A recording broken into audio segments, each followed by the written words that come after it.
afternoon, ladies and gentlemen. I'm your host, Anirban Ghoshal. Welcome to this very special session under our ET Unwired series called The Cutting Chai Stories, a very Indianized version of what people globally often refer to as conversations over a hot cup of tea or coffee. The series is geared towards identifying leaders and understanding the very traits, routines, and thought processes that makes these leaders stand out in the industry across different sectors and verticals. During this conversation, we'll try to get a glimpse of the person, both personal and professional, who not only takes critical business decisions, but ensures that the revenue clock keeps ticking. And today we have with us a very special guest, a technology leader with rich experience in leading enterprise strategy and services. Without further ado, let me welcome Mr. Gaurav Verma, Chief Technology Officer, Asan Jobs. Thank you so much for joining us, Gaurav. Thank you, Anirban. Pleasure to be here. So, without any further delay, let's sort of start. Uh, you know, Often leaders are determined by the past experiences that they have gone through. Would you be able to give us or shed some light on how your childhood has been and how that has helped you to reach, the C-suite level as you are right now? Well, yeah, I mean, all of us are essentially some of our experience, right? All the experience that we go through. In fact, right now, I have a very small baby in our home. And, just by observing him, I feel like, all of us are born in a way like, maybe a machine learning model just trying to train itself, right? So yes, all the experiences that we have like shared in our lifetime, each of us, like, they end up defining who you are. And you are right. I mean, childhood memories, childhood upbringing, all of those small decisions, taken by either by teachers, mentors, family members, parents, they define essentially who I am today, right? For example, I mean, my dad, he used to always say, I mean, when my mom used to scold me to do some chores in home, he would always say, either do it right or you don't do it, and he would back me up. And I think that learning still stays with me. Maybe I'll not do something, but if I am doing something, I'll do it right. That's one part of, like learning that I have like taken from that normal routine between a family members, so yeah, things are defined that way.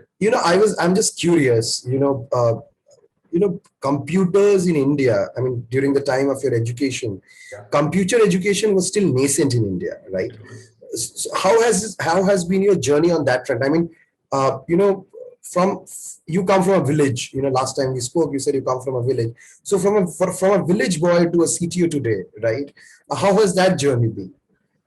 Well, I mean, see, so when I say I come from village, my roots are in village, right? I've stayed there for a couple of years, so that route has always been with me.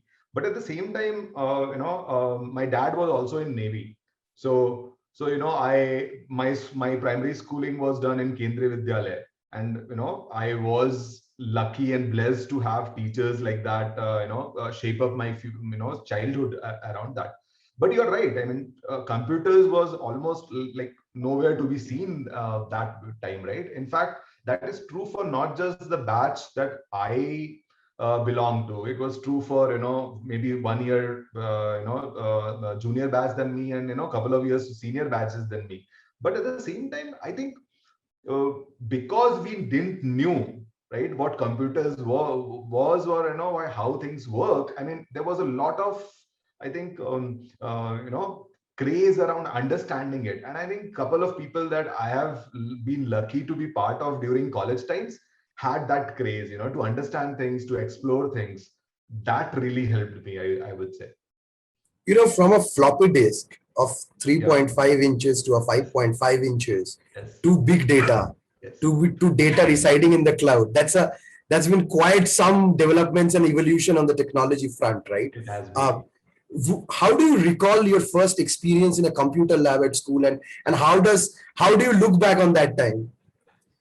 Well, the only short stint that I had, in with respect to any sort of computer training was when I was in ninth standard, right? So, there was a single lab.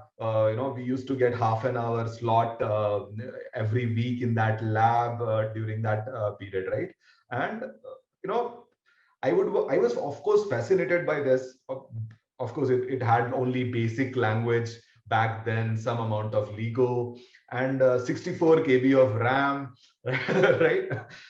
With floppy disks, like you said. And on other hand, I used to go to my classmates' home to play tank and Mario and games like that. And even in ninth standard, even though I didn't had access to computers, what I would do is I would go home, take my book and start writing program on computer on paper, right? Of course, most of them would not work when I put it on a half an hour window later, but at the same time that passion was always there. Never had the chance, but at the same time, I mean, all the memories that I have around computers have been very pleasant, because either because of the support that was existing back then, plus at the same time something genuinely fun that I was creating. So early memories have been really, really great. Let me sort of put together two questions, pack them together, and then push it towards you. Is, you Sure. know, again, last time we spoke, you said that your life changed when you came to Bombay. If you could elaborate on that, number one, and number two is, you know, from again, there's obviously a culture change when you come to Bombay. Yeah. You had a separate college education as well. So anything from the college days that has still stayed with you and is helping you or motivating you or inspiring you to sort of be focused in your career. Sure. I mean, see, college is definitely a defining moment, like, for almost everybody. Like, it's a defining moment for everybody, right? It was for me as well. Before then, I was always the smartest guy in the school, right? But then you get selected for IIT and you reach IIT and suddenly you realize, everybody is smarter than you, maybe. That itself is a like eye opener for you, right? But at the same So Gaurav, just to stop you, so I mean, I'm going to go into a little bit of a lewd sort of language, because that's what IITians do sometimes. They have something called a chaggi. There's something called a satti, right? Which category were you in? I mean, I was a chuggy. okay, please. But at the same time, I mean, of course, all of this is connected. But when I came to IIT, one thing I noticed was, the wide variety of background people used to have, and like wide variety of knowledge they used to have. Somebody was really, really good in sports, whereas another guy was really into maybe real-time operating system and compiling kernel from scratch. So that opens your eyes and kind of like pushes you to pick something apart from your studies. And I think that's what I also did, even though you are a chaggi or a satti. But at the same time, I think defining what else you like that early on really, really helped me. And I think that was one of the best decisions that I have made in my life also. I'm sure you called yourself a chuggy, so there has been some incident that sort of has stayed with you and will stay with you. You'll take it to your grave, right? So, would you be open to sharing that with us here today? Yeah, I mean, of course, there have been incidents where I made a fool of myself, and of course, there have been incidents where I was smart. I mean, for example, when I was in first year, and of course, fascinated by computers, I went to one of my senior and said he was handling the computer room, managing the sysadmin for part of it, and he said, you know what, other hostel has set up a TV tuner card. You go to that computer secretary and see if and you can understand how they have done it and maybe get the drivers from it. So of course I don't understand any of that when I was in first year, and I go there, I reach to that person, and I say, yeah, okay, Chow has sent me, and this is this that and that. I want to understand it. He said, you know what, I'm busy right now. Maybe we can talk 1 week after that, right? So I'm saying, you know what, at least you can give me drivers. I'll return it back to you. Like, so I mean, it's the whole life is like that only. There have been incidents where I was so dumb, but yeah, that's life. Okay, so moving on, when you're not sort of focusing your energies in Asan jobs, how do you spend your time? What are your hobbies? Uh, Well, with respect to hobbies, I am a very like avid book reader, and that's what I like to do. In fact, nowadays I see a lot of craze about watching everything online in videos. It's easier to consume, definitely, but at the same time, I also feel that maybe knowledge per minute that you get from books is a lot higher than knowledge per minute that you spend watching videos. So I still go back to like hard copies and without Kindles, and I think that's what I like also. Uh, so who's your role model then, Gaurav? uh, I don't see role models in a very clear cut way. I see that if you like something about someone, pick that particular quality from a person, and then maybe some other quality from some other person. Lot of role models, you can find that way. Instead of looking at only couple of models, you can like pick any models that you have interacted with. So family members, my parents, of course, my wife, even like Mausa Mausi, everybody has shaped essentially where I am, because there was something unique about each person, and they taught me something unique about life. Is there anything that you learned during this lockdown period when you were working from home? Anything that you picked up from your family members?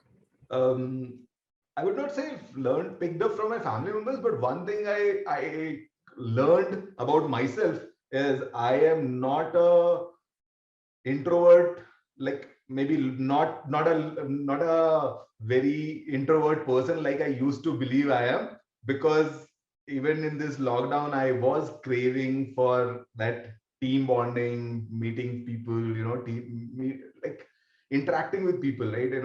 I always thought I am a very introvert person, but clearly that is not true, and that lockdown has clearly taught me. you know uh, you talked about team members, you talked about bonding, right? Obviously these water cooler conversations are not possible when you're working from home, Yeah, although there are several tools which makes it very easy to sort of at least communicate. yeah. But being a leader, right, during the lockdown, how have you sort of managed to motivate your team, keep yourself motivated? uh, because the challenges were numerous, right? You had economies, sort of downfalling. You Yeah, had to sort of fix problems. Look at a 360-degree thing, right? right. Uh, and then nobody is taking away the personal responsibilities that you would also have, right? Yeah. So how do you? I mean, how would you define your leadership style? And any pretty cool thing that you did to sort of keep your team together? I mean, it was certainly a challenging time, and in terms of the cool things that we did, at least, was to have regular sessions. We started a championship on Age of Empires, internally, Dota, Counter Strike. I mean, these activities were part of all that. Last year, just trying to get a hang of things, and certainly helped with the bonding part. But at the same time, even with all the tools that exist, I still feel that they can't replace that face to face trust that comes when you are talking with someone. That is still not there nowadays. I think even if I'm managing a team and that team has grown in last 1 year, but at the same time, people who have joined us maybe in a last year or so, I can clearly feel that they don't have that kind of bond, that kind of a working relationship with us, because they have not known us at a personal level. We have not also known them as at a personal level, and that is what is lacking in this environment. Apart from that, of course, all these tools are definitely helping. But do you think you will be able to figure out a way to sort of, I mean, whether with the use of technology or with the use of your own leadership skills, will you be able to sort of make sure that the team feels bonded more together or stronger together? If this was a challenge, right, how would you do it? So certainly on some level, I mean, we have done that. A lot of companies have done that. We have of course been able to do that. But at the same time, I don't think whatever we as a like workforce are doing, whether in my organization or other organization also, those are only stopgap arrangement, I feel like. And that's my personal take on things. It's just till we have everything back to normal. It's working fine, it's working, but at the same time this is not the best solution, I think. Again, moving back to a little bit of your personal side, right? Any new activity or hobby that you picked up, right? A lot of people say that, I've started learning how to garden. I have started, understanding the very nature of feminine work that's there in the household. Right. So any changes, right? Any changes that is, I mean, how is your life changed during the lockdown? Well, I picked up painting for one matter. For a couple of months, I did that. Then got bored from that. Picked up hobby electronics on the side. Started tinkering with it. That was amazing. Picked up some very good books which I have been able to complete in last 1 year. So that has been amazing. And then I think 4 months back, I had a baby, so I know how to change diapers now. Uh, so So, yeah, so who's your favorite author? What kind do you read? Fiction? Do you read non-fiction? What do you enjoy? I usually read non-fiction. I mean, I like to watch fiction, but at the same time, I usually read non-fiction. Favorite authors, like there have been a couple of authors which I really have enjoyed. One book that I've really enjoyed and I would recommend to anybody is there is a book called Code Book by Simon Singh. It's an like Indian like origin author. Very very detailed in terms of explaining the history of cryptography and how it affects us. Amazing book. So mostly non-fiction. Two questions. One is, a lot of your team members are going to watch you, what you're talking today. So any key message that you want to give to them? And secondly, a lot of people will also look at you and want to reach the position in life or in career that you are in, right? A lot of engineering students come out of Indian colleges every year, Yeah, right? yeah. What would be your message for them for success? I think both of like answer to both of your questions are almost similar, because it's not that I have some advice for my teammates and some other advice for somebody else. I think the advice in general that at least I have learned based on my experience and the people that I have met is uh, maybe your IQ, maybe your brain, everything will fade away, or I mean, it would not help you. But I think what would really help you is the perseverance. So just getting the things like working, constantly, getting it to work. I think that's what really helps you and makes you successful. And because if you look at the people that maybe have succeeded, one thing common that you will find is they were really really hardworking and they persevered through all the challenges that were there. Apart from that, I mean, success comes in many factors. So if there is one learning that I would give to anybody is just keep at it. If you're trying to solve a problem, just keep at it. Of course, you should know when to stop, like any other Turing machine. But at the same time, that should be the case. No, I think that's a great message, because I think we all, as a human race, have been persevering for the last 1.5 years, right? And I think there is nothing impossible when we put actually all our might together. Yes. With that, let me sort of welcome Aditya Agrawal. He's the head of large enterprises division at Lenovo.